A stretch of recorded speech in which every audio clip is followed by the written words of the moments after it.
and welcome to the very 79th podcast from the Shut Up and Sit Down video website.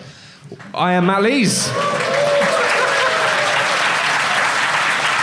This is Quentin Smith in his beautiful but untouchable shirt. And here, of course, we have, for those of you listening at home, it's made of a weird kind of velour carpet material.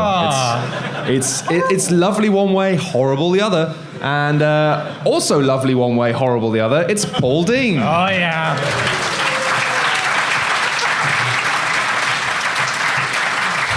That was a pointlessly mean seg, I apologise. But true. Yeah, I suppose it's true of everybody, isn't it, if you're really honest. Yeah. We are at the UK Games Expo in Birmingham, NEC.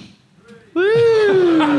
Very small cheer for that. One Yeah. person Like in a the sweating audience, cheer. big Not a lot of fan people- of the Birmingham NEC. What, does nobody live in the Birmingham NEC? No one here tonight who lives in the Birmingham NEC? Oh, that's unbelievable.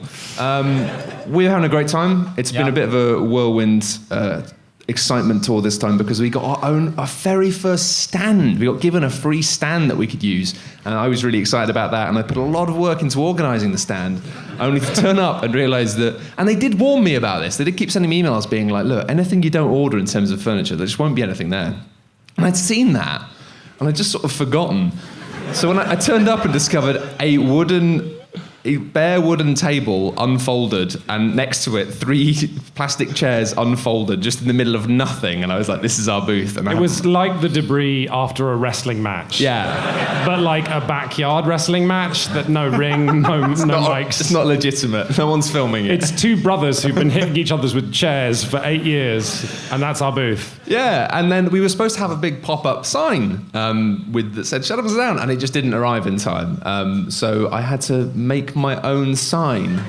And I'm actually really happy with how it came out. If you want to have a look at what this looks like, you'll probably be able to go and have a look on the Twitter account if you're listening to the podcast. And Or just in real life. It's a real thing. well, yeah, but but by the time people listen to this podcast who aren't in this room now, we will not be here. Oh. The That's how time works. That's how time works. That explains how I've screwed a lot of things up in my life. I really thought we'd made some progress on that, Paul. No.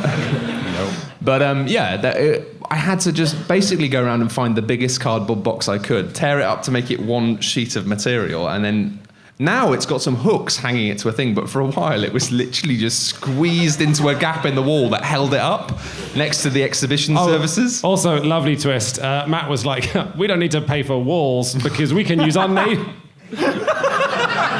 Yeah. So, our neighbours is... Oh, sorry, that's a whole other thing. No, we can just use our neighbours' walls. Yes. As it happened, we were next to a fire escape and didn't have neighbours. Well, no, we do. We've got Cobra Cords, which is a man who's just selling telephone cords. But he is a lovely man. He's very nice. And he kindly swapped booths with us. So we could have a wall. So we could have a neighbouring wall that I could attach our sign to, because otherwise it was like... I was trying to prop a folded up cardboard box with our logo written on it with cut out bits of paper. I had to cut out bits of paper on a crowded train. I actually did a rather good job. Oh, I love this because you were cutting out letters on a piece of paper on a crowded train on a table while a man opposite you was on a laptop. Yeah, all the tables around me. To be fair, I started on my laptop. I got my laptop out with all the laptop people. I sent some important emails and they closed it and started doing cutting and sticking. And I think a few people were like, what is going on? You were telling me that you wanted to tell them, like, I can do laptop things as well. I got a job. I'm multidisciplinary. But yeah, thank you so much for coming and watching this little podcast. Hopefully you have a nice evening. We've played some great stuff. We have indeed, although I'd be sad if we moved on without my analogy that our booth was, you know, in The Sims where you buy like a really expensive piano and then you just can't afford walls. It's kind of exactly what we did, but without the piano. We are going to be talking about a whole bunch of board games we have played today. We're going to be talking about the Heavy Wood of Lignum, the heaviest, most exhausting game we've played in some time. A family game about murdering people called Huns, which we love a great deal. We've played Holding On, The Troubled Life of Billy Kerr, a game about talking to a man on a hospital deathbed and figuring out his life, which we found very interesting. We've played Rising 5, Runes of Asteros, where Paul completely... No. I can't swear on this podcast. We have played Harvest Dice, a roll and write about farming vegetables. We've played 5 Minute Chase, a game which, to quote the woman who played the demo before us, gave me anxiety. And we played Band Manager. Yes. Paul and I were in a band. It was the funniest game I have played, and I will say no more. Before we leap in, though, we should probably mention the fact that up on the website today, which many of you won't have seen, hopefully not taking a break to watch a half-an-hour video whilst you're at an expo, we've just reviewed War of the Ring, the two-player Lord of the Rings epic. Very famous, huge, very long board game, like the books. Yeah. Full of characters, full of things that happen. And we won't go into much detail on it, but I do like to double cover things that we cover in videos a little bit, just because I know there are lots of people who are still unaware that we do anything other than a podcast. So what are the important things to get across about our War of the Ring video? It features me wearing the shortest bathrobe imaginable. Yep. Yeah, and that was inspired by the fact that I had to answer the door to a builder wearing the shortest bathrobe imaginable without anything on underneath it, and have a very quite long, detailed technical conversation with him, which did take about 4 minutes before it stopped being very weird. Like the guy from Futurama, the captain, I forget his name. It was exactly like that, but not buff. Brannigan, thank you. Other very important game-related facts about our War of the Ring video. We made a Sauron's Tower out of feta cheese. Yes, we did. I think that's about all the important bases. Yeah. If you would like to watch that, then hey, give it a shot, because I think it's one of the video reviews I'm most proud of. Yeah, recently. I think it's really great. And it's a fantastic, strange, huge game. It's the sort of thing where you might never actually play this game, but it's one of the few reviews we've done where I'm like, yeah, watch the review, because hopefully it'll give you enough of a sense of what it's like that you might never need to play it. It was a real pleasure to have lots of commenters on YouTube saying, like, oh, I've been playing this game for 6 years. This review is spot on, which is always like, mwah. So thank you very much. Matt? Let's talk about Lignum. So, all right, what is Lignum? I haven't played this. You two have. It's about words? Well, Lignum's kind of become a bit... What? No. All right. It's about wood. Words. Did you actually get that wrong? I spent like a week thinking it was a game about words. Since when does a game about words come in a box that is about I a don't foot know. by a That's foot why I was weighs really a ton, confused. full I of was wood? like, how is this a word A game? word game where all of the letters are made of wood. I mean, actually, that sounds quite good. So Let's not bury the lead. Lignum is the ugliest game we've played in years. Yeah, no, it is. And to be fair, though, we picked up a copy of Lignum, I believe, wasn't it here last year? Yeah, maybe? Oh no, it was PAX Unplugged. Sorry, I get all conventions blur together like a homunculus. They really do after a while. The best thing about Lignum is a tremendously ugly German game about being lumberjacks and running competing lumberjack industries, and then having stress headaches because you don't have enough wood or food or firewood or workers or money or time or friends. It's a complex, fiddly Euro game that involves wood, and the people who love wood, and the things you can do with wood. And boy, what can you do with wood? You can dry it. Oh, you're kidding me. You can cut it. You can sell it.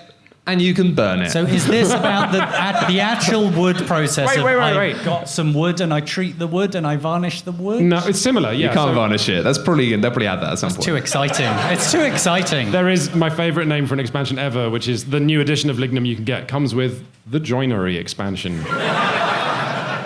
You can join wood, it turns out, into large structures. You can build buildings. You can. With wood. Did you know that? Did anyone know that? It's mad. So the way this game works is, it's actually, if people have played, sugar, what's the Japanese game? Tokaido. If people have played Tokaido, and you're walking through Japan and you're going to hot springs and you're eating a meal.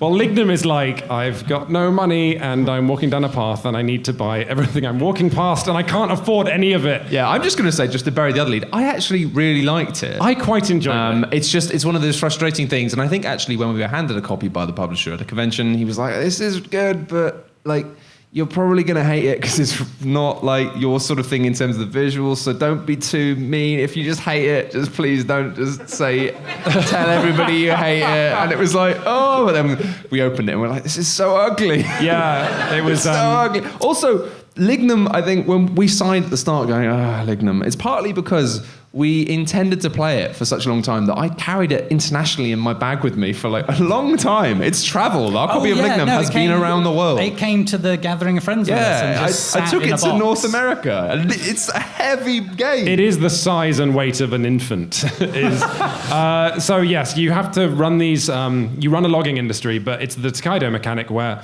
players are all on a path, and you can go to any space along that path, but you can't go backwards. So maybe you stop at the space which lets you hire the big beefy dudes who will carry the wood from the forest to your sawmill, where you can dry it and stuff. However, and immediately this is where it becomes a headache, you have to hire those dudes to carry wood before you hire the guys who chop down wood. Yeah. So you might have loads of guys ready to carry logs, but then if no another one comes player to cut goes down the trees to buy the guys who cut the trees, you might also be like, oh, I'm going to get a sawyer. Do you have any saws? No. There's it's a multi-stage process where, Paul, do you want to dry wood?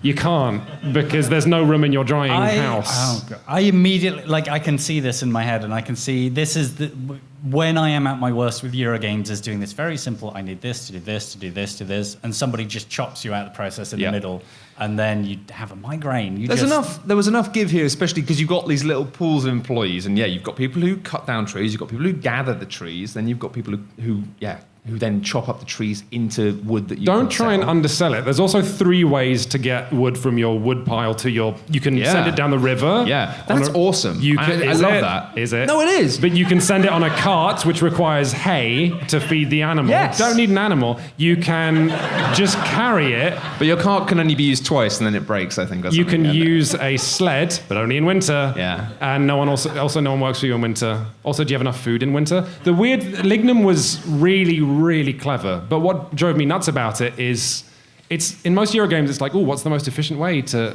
have a train? Whereas in Lignum it was more like, do you have the 6 things on this checklist, otherwise you will starve. Yeah, it was unbelievably brutal, actually. Just it's not the sort of game where it's like, oh, do you have 3 people sawyers and no saws? Oh well, you can't cut any wood, but you can get your money back, because they go, I understand, boss. Here's my wages back. I'm just going to go home. It's like, no, you've just ruined it, and now you're maybe going to starve. It was unbelievable. In the first round, it even says in the manual, it's like, try and make some money in the first round, otherwise you're going to get into trouble. And I was like, yeah, whatever. I'm going to... I run a business in real life. I sell 1 bit of wood, and then I'm going to put all this wood, and it's going to make so much money in round 2, round 3. And then I was just like, I'm so poor, I cannot do anything. I can't buy anyone to carry my trees. I can't... I don't know what I'm going to do. Well, you were also in trouble in the second round because you put all your wood in a river. You chopped it all down and rolled it into a river and walked away. I love that, though. There's a mechanic whereby, you carry a guy, it's like you give a man a fish and he's got a fish. But if you give a man a £1 coin, then he will carry a piece of wood to your house. But you will carry it 20 miles. If you give a man a £1 coin and as many rafts as you have, he will somehow carol these rafts down the river like a cowboy of wood. This is... I'm such a nerd. This is properly... it's a real thing. Log rolling and sending logs down rivers is super cool because it's really hard, really dangerous. A lot of people died. It's still a thing in Canada, is dancing on logs in rivers. There is a song about it that is a cultural touchstone. I am not kidding. And on Canada Day, people sing it and play it, and it's got this off-topic animated video, which is just log rollers, basically how sexy they are. Anyway, back to Lignum, which is not. But the cool thing about rivers that Lignum doubles down on, and this is the last thing I have to say about it. It's interesting, it's heavy, we haven't played it enough to give it a real verdict. It's ugly. It is ugly, yeah. He knows. So the thing about sending logs down rivers is it takes a full turn, a full season for it to arrive at your sawmill. So you get it all for free, but later, and then there's the planning cards, which are the sort of mechanic that a lot of people talk about. You can get discounts on this game that's insanely difficult and expensive. You can get a discount on chopping wood, you can get more firewood, you can get more food, but when do you get it? Yeah. And it's you have to decide. And it's never allowed to be immediate. It's you can have this amazing bonus, but you can't have it now. You can have it in any of the upcoming seasons. So when do you pick, Matt? Well, and then it's I think next summer I'm going to have a killing on this. And then you just got to either get it ready seasons ahead or hope that things... Yeah, you were getting really stressed playing it because you were really trying, and I was just like... I enjoyed it, but it was because of the nature of it going around the map and you picking up things, and then because it was 2 players, every time you jumped ahead, I could just think, well, I could try and chase you, or I could just walk around picking up all the sleds and just carrying around with huge amounts of equipment and then trying to sell it in the shop. Yeah, you lost though, didn't you? Like a womble. I was a womble, a capitalist womble. I did lose. That's the thing. I did lose, and that was the thing, is because you were having a really stressful time because you're like, there's so many things to plan ahead for, and it's too complicated. And I was like, don't worry about it. But then you won. I mean, yeah. If there's a capsule review of Lignum, it's that I was having the worst time and I won. That's it. You won. But then the next morning, when I was like, was it worth it? Was it worth expending all of that brain energy just so you could beat me? And you were like, absolutely not. Yeah. So maybe there's the mini review of Lignum. Paul and I really enjoyed Arkwright last podcast episode. Yeah, we did, which is Another game of sort of planning and deep, complex, lots of different things going on, but I feel more forgiving. Yeah. Like Arkwright, you do things, and if they don't entirely work out, it doesn't. It sounds like Lignum is so many dependencies that if you trip over, you fall. Yeah, absolutely. So we should move on because we've got a whole bunch of games to cover. Yeah. Briefly, should we talk about a nice little surprise hit? A French game that's coming out, I think in a couple of weeks. It was a prototype that did the round of France, won a bunch of awards, and it's now published, and it's called Huns.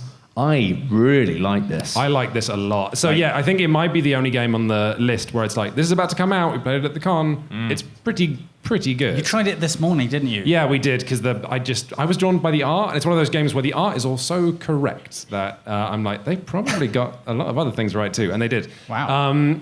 So Huns is a family game about being Huns, about being invading sort of hordes of people who live a nomadic lifestyle and go and take everything, which I like because I feel like we've, as a hobby, sometimes fall into the German attitude of like, it's a family game, so it has to be very gentle, there can be no conflicts, whereas Huns is like, it's a family game, so you're going to screw dad. Yeah, I love in the rules description, one of the things you can do is you can curse people with curse cards. And it's just like, here's the bad thing that's happening to your tribe. And one of the key rules was like, you can keep being given as many of these as people want. If you want, you can just have all of them. One person can just get given all of the curses, and it's like, this is very much a family game. But I love that because you're right. It's like it's a tendency to be like, what do families want? And it's like cutesy fun stuff where everyone's working together. It's like, no, actually, sometimes that's what adults want when they become too acutely aware of the world. Kids want to like nick dad's treasures and attack people and win. And like, it's done in a really kind of soft way. Even the curse card, which sounds horrible, has the art on it you pointed out, which is this kid standing there and his horse has clearly fallen over or died. He's just going, what? His hands in the air as if to go, what the hell? What happened to my horse? Yeah, so the way this works is it's not so interesting compared to some of the other games we have to talk about, so I might give it just a quick overview. Yeah. But on your turn, you roll 5 dice. The 5 dice relate to 5 different decks, 5 different things that Huns like. So it might be like equipment, it might be raiding, curses, not that they like curses, but they like their competitors being cursed, I guess. Treasures and people who might work with you. So you roll these dice, big King of Tokyo chunky dice, and then you might get like a 3 on treasure. And then players draft these dice, and every dice you get, you choose between either you get that many sort of pillaged goods of that color. So if you take the yellow 3, you get 3 things. You can put them on your carts. You can send completed carts away for points. Or you can, rather than taking 3 treasures, you can look at 3 cards from that deck and pick one. And the cards all interact in different ways. Mostly, though, they go next to your player board and they're other things you have to fill up. So rather than just filling carts with treasures and sending them away for points, you might get a really cool person, like your awesome, the scavenger? The miser. The miser. Where the miser will work for you, but first you have to fill up his card. It was her. She was something, I think she was May the Miser. And May the Miser. You fill her card up, and then it meant that after you did that, at the start of the round, you could raid your own reserves. So basically, cubes you'd already used in the game, you could just at the start of every round take one from there and put it on a new card. It's like, well, let's reuse this thing. Yeah, it felt like What If King of Tokyo, but a Euro game? I felt that, yeah. I felt those were the same fun of rolling the dice and picking them and having strategies, but in a way that was kind of light. Everyone was just ruining each other on purpose all the time, but it never felt annoying. The curse cards were absolutely fascinating to me. So one thing I dislike in Euro games and planning games is when there's a sort of take that card that messes with me. Yeah. Like that annoys me for like, okay, the game says plan this, and then the game goes and sticks its finger and messes up my plans. So there was a fascinating point in Huns where I got a curse card played on me for the first time, and it was awful because all the curse cards are unique, and it was like, if you don't fill this card with treasure, then what was it? It was like all the dice that are 3s count as 2s, which is insane. And I was like, oh, come on, I had my plan, I'm building something. And then I got hit by another curse card, which was like, oh no, all your employees want more stuff. And suddenly, it was like a key turned in my brain. And I was like, okay, this is just a mess. And it was like, I'm planning, but it was, I was just talking to a friend of ours about this actually. Like, when you go on holiday and it's like bad, and that's annoying. But when it gets really bad, it just gets funny. You just start laughing because it's like, well, this is just a disaster. Yeah. That's what it felt like for me. And it could because it was quick. It was like a 20-minute game. I found that actually it's a small thing and it's kind of hard to get a real grip on. But the one thing I noticed about it was the fact that a lot of the time with this sort of game where you're building a little thing and putting it in front of you and being like, I'm going to do this, then I'm going to do this, and you're making a nice little engine, I find that they often either go on too long or they end at the point where you feel like you're just starting to get it going. Yeah. And I find that with a lot of Euro games. I'm like, this is a great game. And then I look and it's like, it's the last round. And I'm like, what?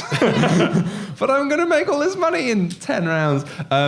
With this, I found it ended at exactly the right time. When I realized when I saw when it was going to end, I was like, oh, it seems a bit soon. But then it was bang on.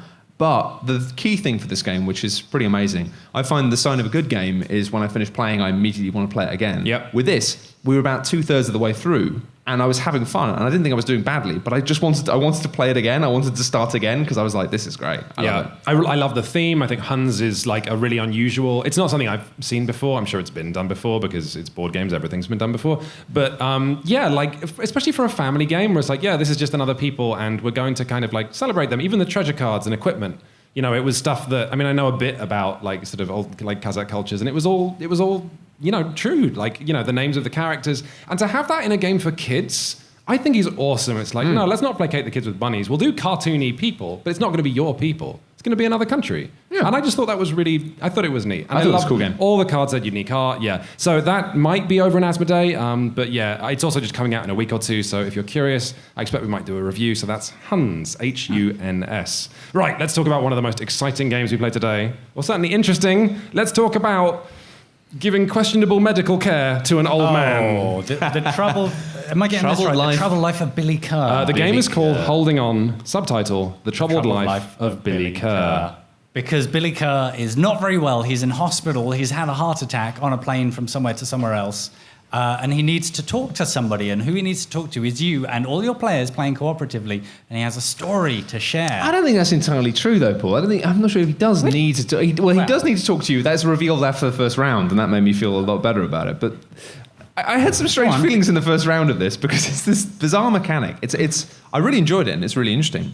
But you have this situation where you're all working as nurses on a ward. And basically it means that you have to be, throughout the day, it's remote. It's like the least NHS thing I've ever seen. You're working on a ward where a whole team of nurses are basically looking after one guy throughout the day. It's like 7 of us. It's incredibly, and he gets a lot of care. He gets very looked after. But cards come up, 3 cards come up every day, and then you have to assign different nurses to go and deal with that.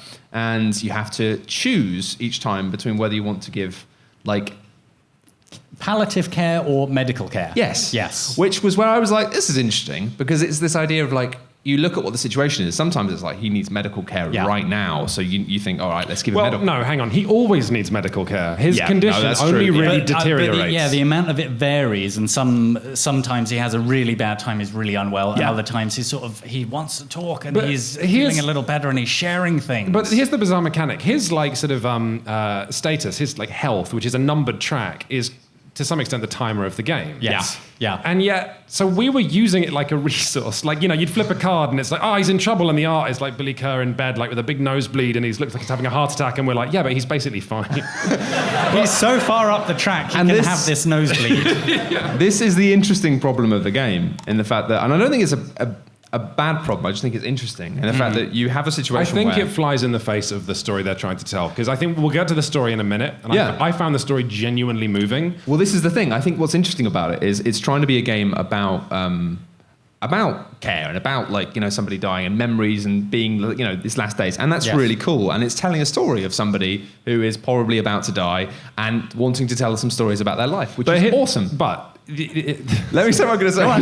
Go on. But the problem is, it's fundamentally the game for players is a narrative mechanic, right? Which means like the hook for you is not making sure this person is well or going to die quietly and nicely and happily, because they're not a real person, and it's hard to have that connection with a deck of cards. Like, maybe it's not possible. But it means that what you want as the nurses is the story. And it means you have this thing where it's like, nurses, Billy, he might be having another heart attack. And you're like, shh, look, let's not give him any morphine. Let's just pat him on the shoulder and ask him about when he was a kid, because I really want to hear the end of that story. So we've got a man dying, and it's like, we're just like, let's just keep squeezing him for anecdotes. And like, doctor, should we be looking after him? He'll be fine. I want to hear the end of this story. It sounds juicy. We did have it hinted that because it's a scenario-based game and you need to play it multiple times to see all the story fragments, we'll explain that in a minute.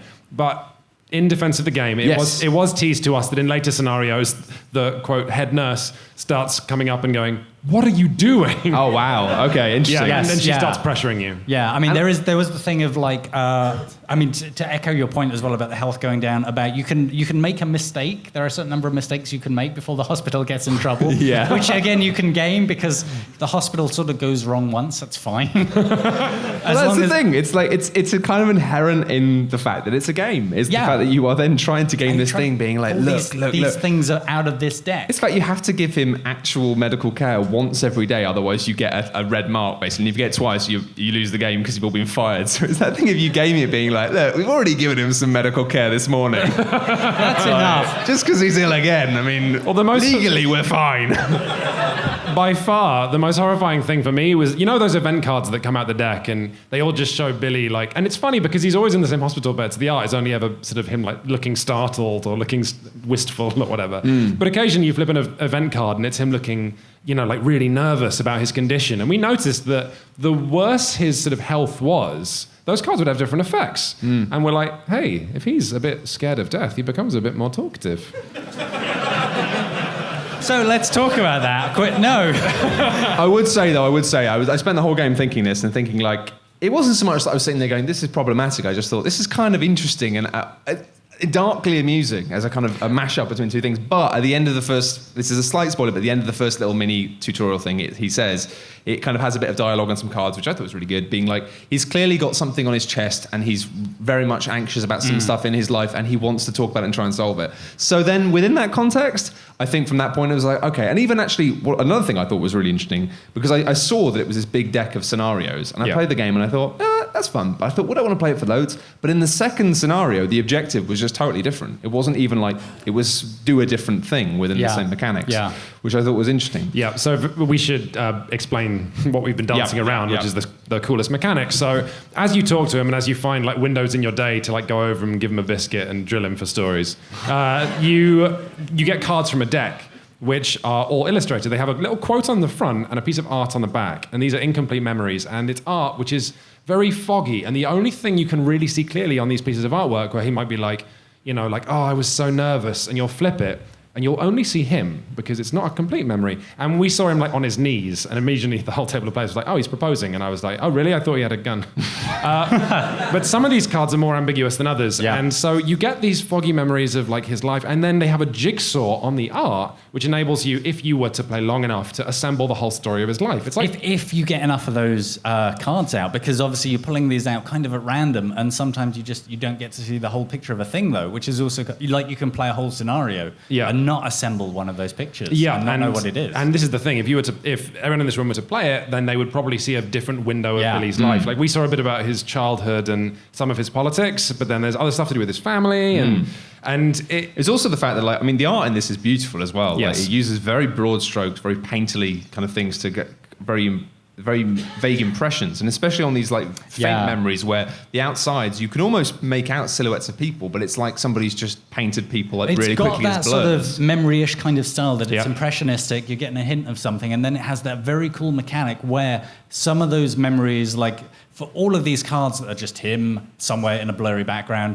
there is an equivalent that is the proper full detailed picture. And you occasionally get to pull those out the deck. The win condition for the first scenario was to have enough lucid conversations with him and then try and map these up with incomplete fragments so that it was like, you know, you have the vague shot of him like in a punk, and like what looked like he was in a crowd. And then we got the complete memory, spoilers of one card in the game, that he was at a gig, he was at a punk gig. And then it felt just so rewarding. And what's nice is that, you know, you don't really think about it, but there's a lot of scenes in one person's life. And it was amazing just trying to be like, oh, that character from that gig, we know, you know, him or her. And I think the biggest hook for me as well was the fact that when we were it's a fun little thing to look at it and be like, oh, where's this? Have we got this one? Oh, yeah, we do. It overlays on that. And then, but the biggest hooks for me were the fact that we started to realize that like pictures of people who his friend, there was a friend, and it's like, oh, that's that person, isn't it? And you realize that you're already starting to piece together bits of their life just by looking at people who come and go throughout it in these quite vague painting images. But the thing I really loved was the fact that it was telling a story about a real life in a way. Obviously, it's not a real character, but I was quite surprised when some of the stuff started coming up in terms of the art. I was like, it was dealing with, it wasn't like a fantasy character in a fantasy world. It was dealing with real life historical things. It attempted to make a narrative of a person's life. And an interesting thing I found as well that I didn't mention at the time, but I brought some of my own assumptions to that. And the crowd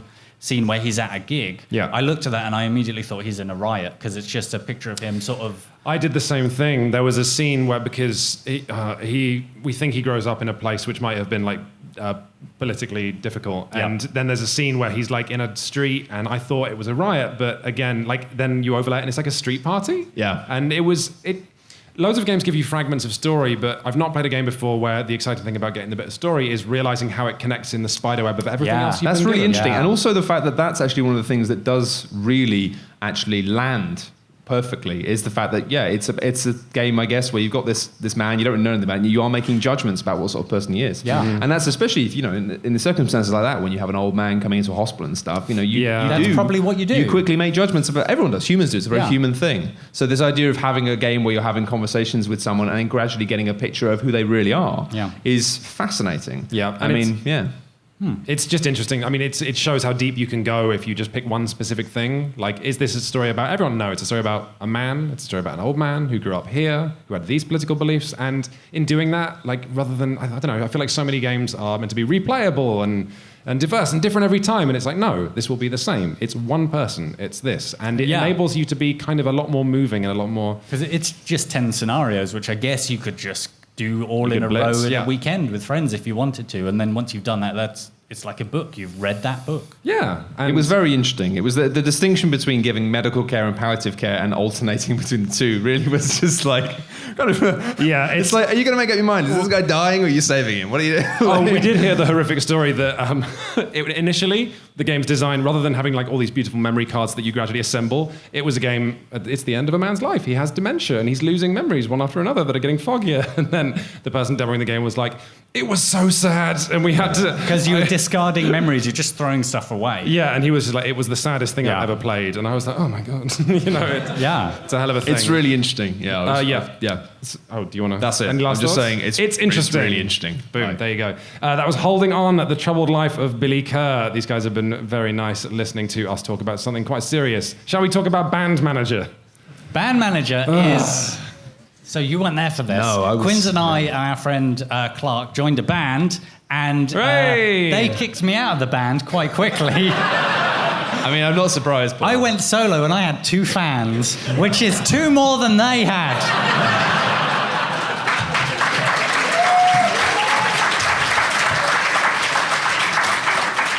Why did they kick you out of the band? Did you forget the amps again? So, basically, yes, but I had some balloons, because I started bringing balloons to gigs. That is so Paul.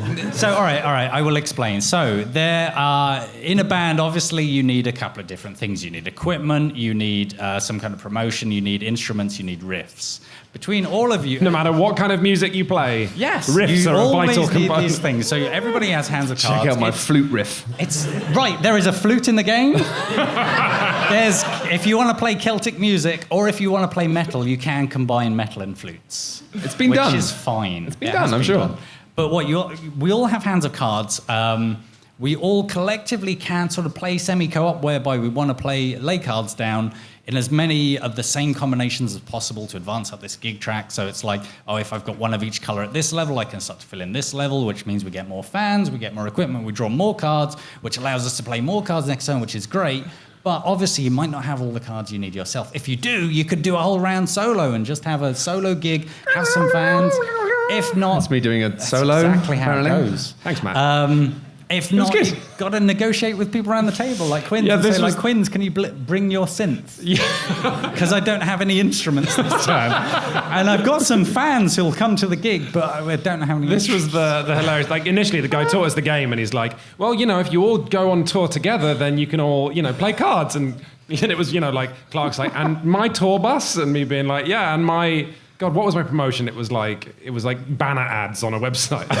With my tour bus, yes, and my banner ads, and my synth and your... I actually had some blues music. riffs. Blues, yeah, that was to start with, which is a sensible the adult Paul thing. Dean Quinn's blues banner ad explosion. And then at the end of each round, you keep some of the cards, don't you? So you take some back. So this is my favorite bit. So then on the next round, we got some stuff. And then it's like, well, hang on, we can do that. I don't need Paul's cards. Clark, do you want to go on tour? And Clark's like, yeah. And then it was the Clark and Quinn's blues explosion. There's nothing linking the bands together. It's just like, can you play this hand of cards? It's some stroppy people who are like, oh, I don't need you this turn. I've got everything I need. And then next turn, it's like, do you want to go on tour with me? No, I don't now because you kicked me out. It makes sense. I need your dad's bus. It makes sense, but I don't know who it's from, but I was really shocked. I was like, hang on, there's enough in here that's genuinely genius. Like, this is a negotiation game of like equipment and needing equipment. But here's the first area where it sort of fell down and couldn't stand up back up again. It was like, when you go on tour, you lose almost everything. Yes. You're allowed to reserve one card you've played that's yours. Doesn't have to be yours. So like we went on tour and then it's like, as we sort of break up the tour at the end, Clark's like, yeah, I'm having your synthesizer. It was like, and... Yeah, it's the idea that like you lose all of your equipment, including your riffs. Yeah, and your fans. Well, so the fans are they're almost like victory points. They come into your deck, and to do higher level gigs, you need fans because you have to play those at the higher levels. Yeah. So to complete a gig, you need people to turn up. It turns out. And this is the best rule, because you lose all the cards you play in a tour, and at higher levels you need fans to get to the higher levels, but then you lose them, and then the guy teaching the game pointed out, yeah, you're selling out. So it's like, you need those fans to do the higher gigs, but then they do leave you when you do the higher gigs. Yeah. Like the bigger gigs. But you also which is actually really elegant. And you want to bank some of them. The thing is, you get them and you want to bank them, but once you bank them, you can't bring them to gigs anymore. And you want to bank more fans than anyone else to win. So it ends up being like, I'm holding on to my fans. And it's like, could you invite your fans to our gig, please, so that we can have a gig at all? And you're like, no, I want to put my one fan in the bank. Yeah, I want to encase my fan in carbonite. And I just like the idea of being like, I'm a musician with loads of fans, but I don't have any musical instruments. On that point... How about I borrow yours? And then that's how bands happen. So guess how many fans you need to win the game? More than one. Or more than none. 27. 27?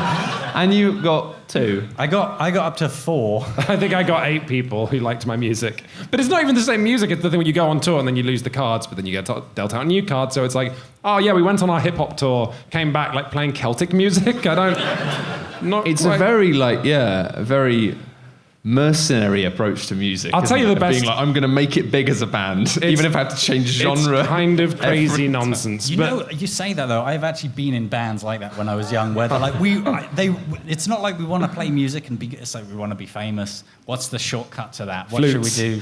No, and it would be people like, I was in a band once. They're like, should we all wear masks? I didn't know about this. What was the band called?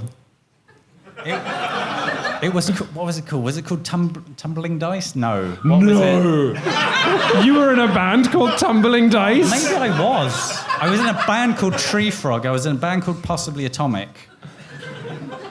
One of the bands, we recorded a 4-track EP that I still have somewhere, and it's actually not bad. Moving on. A close friend of mine who actually entered the charts when he was very young with a band called Cultural Ice Age. Which I adore. Ian, love you.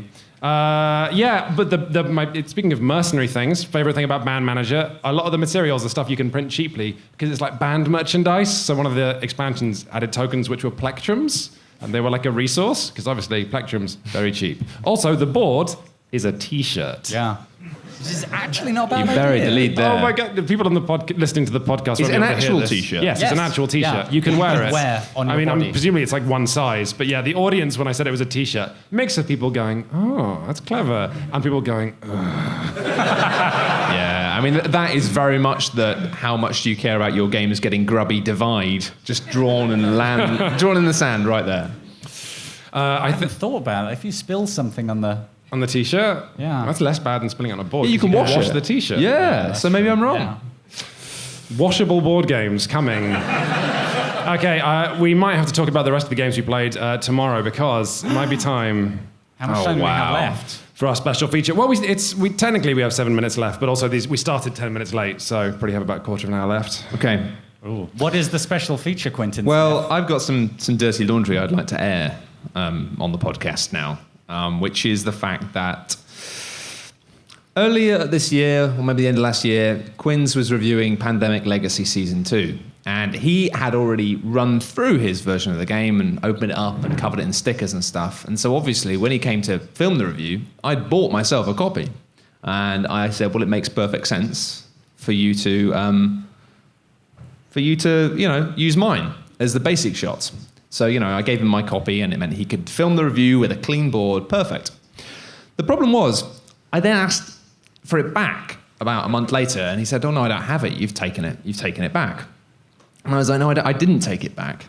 And I think what transpired is that Quinns, because he'd finished with his Pandemic Legacy Season 2 game, had obviously thrown it away. And then he'd forgotten that he'd thrown it away, saw it in his flat, I'm gonna stop you and there. decided to throw my excuse copy me, away. Matt, sorry. Matt. It cost me £65. Before we proceed any further, I have a surprise. You see, I used to play board games with someone who is a lawyer. Clark, would you like to come up here, please? Round of applause for Clark Bursker.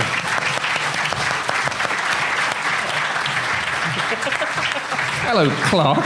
Hello. Clark, would you like to introduce yourself to the audience? Yeah, I'll first go through. You said to me, you're a lawyer, aren't you? I said, yes, I specialize in the regulation of medical technologies that alter DNA in some way.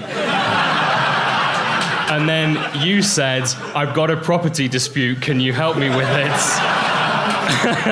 And then kind of walked away. So we'll see how this goes. Good. Well, anyway. Listen, he threw my board game in the bin. Right. I mean, the first thing I'd be wanting to know is that did you intend to permanently deprive Matt of his rightful property at that point, or at any point, really? No. No. Okay, so we can discount theft.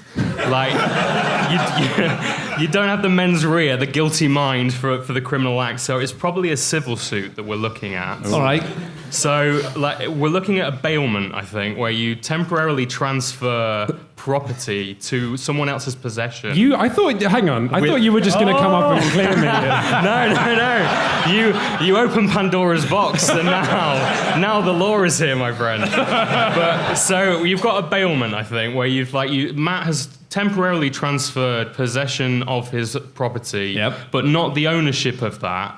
And then the important thing here is that you usually say that you want it back because that's really how it would end, but it can end with destruction of said property if you expressly ask for that. So what I'd be interested to find out is, was there any implication that Matt wanted you to destroy the game without returning it to him? I can't remember. Right, okay. I was pretty expressively clear that I was looking forward to playing it and finding out if I liked it myself. And I do like it. Did you say that? I did. No, I did. That's why I asked for it Did you back. say, don't destroy it? Well, I don't remember if I specifically told him not to destroy it. No. I thought it was implied with the fact that I said you can just borrow mine. You assumed. I did. Oh no, I did. Because I remember when he reviewed it, there was one of the shots in the reviews where he tears up one of the character cards, and I appeared in the comments underneath on the website and said, "Don't rip up my game. Right, okay, that's my game."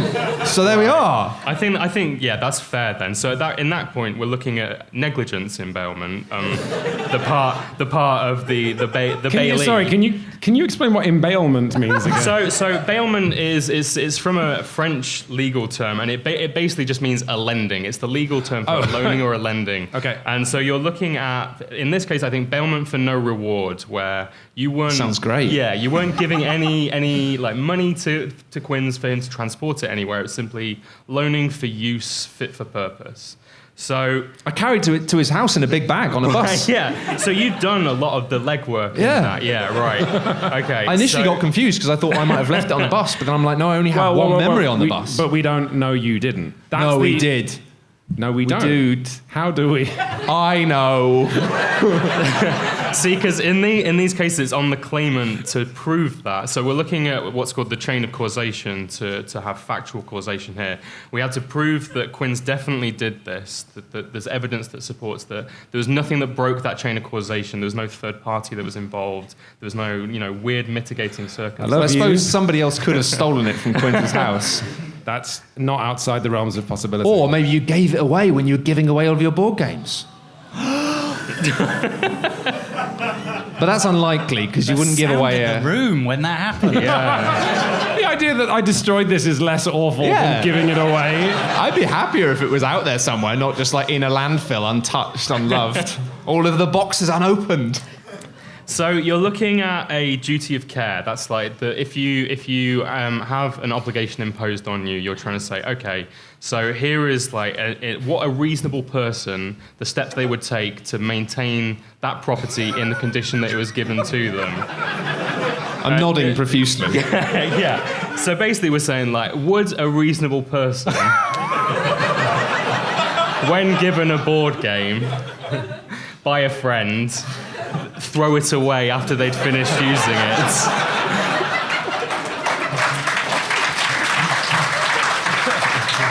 So I'm a person with no stake in this. Both of you have got faces like 12 inches away from me. This is so good. Sorry, what was the question? Would a reasonable person... Would a reasonable person... Do I have to answer that? Well, it's on the claimant to prove that you've acted outside of that, to prove negligence, really. Okay, well, Matt, I don't know. Do you think it's unreasonable? Yeah, I think it's really unreasonable. But then, Matt, is this kind of behaviour that you would expect from Quinns? No. Okay, all right. He's never done it before. Right. And he better not do it again. Because the only leg that Quinns would really have to stand on What is happening? You're meant to be my lawyer. I said I was alien. You haven't paid me anything. Wait. Like, I'm literally working pro bono. How much money do I have to give you right now so that like somebody goes to jail? Okay. Because I will do that. No, civil case. So like, unless you like took it to a judge and they got really angry, like you were really in contempt of court. For the benefit of the people, Okay. for the people listening to the podcast, I am now holding a crisp. It's not very crisp. I couldn't even say the word crisp. It's so awful because it's a crumpled £20 note. Matt, will you please pass this to Clark? Paul, would you pass this to Clark? I honestly, I don't want to take it because I think you'll need it for damages. Because literally the only leg you would really have to stand on, I'm not taking a bribe. That's not a bribe. The only leg you'd have to stand on is a defense of valenti. So there's valenti non fit injuria, which is to a willing person, no harm can be done. If Matt, for example, knew that you were completely unreliable, that in giving you his board game, you could expect something bizarre and unworldly to happen to it, like it would be destroyed, then really, at that point, it said that, well, that's your fault then for giving that person. If you've got friends like that, that's on you. Exactly. But because really, I know, and I say this as your friend, you're a reliable young man. Like, am I? You're usually on time when we meet up for things, but... Yep. So, yeah, I think, like, really... I know I'm supposed to be your lawyer, but you're looking at restitution. Stop! No, you're not anymore. You can leave this. I mean, I kind of feel obliged to like uphold the law in this case, which is you don't have a leg to stand on. There's no contributory negligence on Matt's part, so really you're looking at damages to restore it. To the point that it was before you were given it, unless you can prove. No. Quinns, you're not taking this money that you're bribing everyone with out of the kitty box for the merch stand, are you? Because that's not your money. Just so it's mine. You did put a lot of money in your pockets today whilst working on the merch stand, going, look, it's great, it's easy, you just put it in your pocket.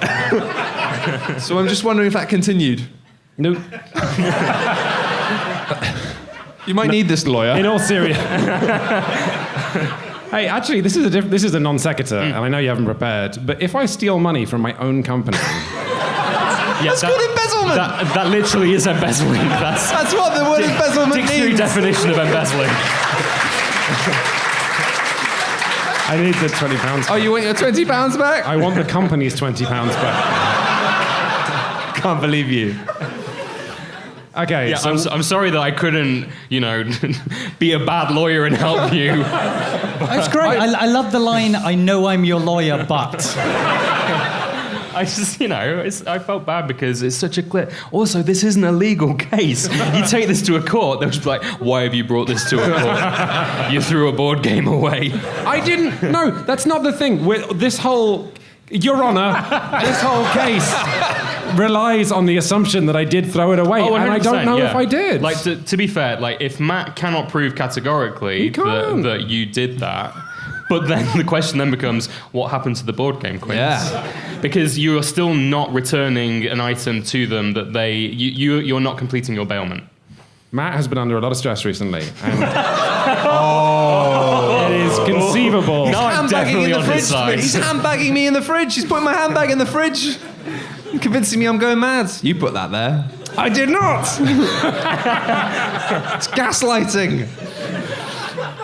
I had to buy it again. It cost Pandemic Legacy Season 2 cost me £130 in total. What? Yeah, because I had to buy it twice. Because the first one got put in the bin. Oh, no, you'd only pay damages equal to what the thing you destroyed.